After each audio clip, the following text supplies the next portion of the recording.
Ilalagay lang natin itong sili para maanghang. Kasi masarap siya kapag maanghang.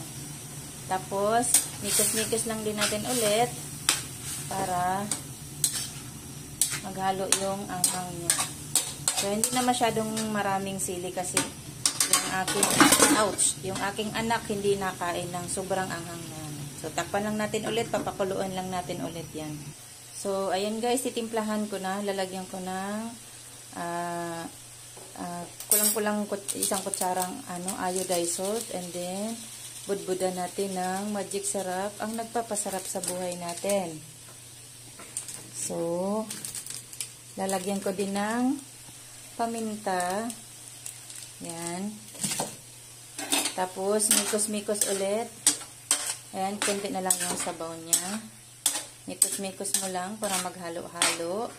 Parang paghalo mo sa iyong At ilagay natin ang gata.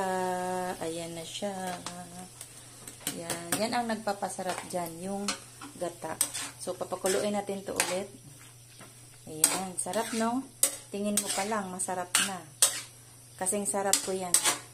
Pagluluto ko. Ang pagluluto ko, laging may pagmamahal. Ganun. So, titikman natin yan.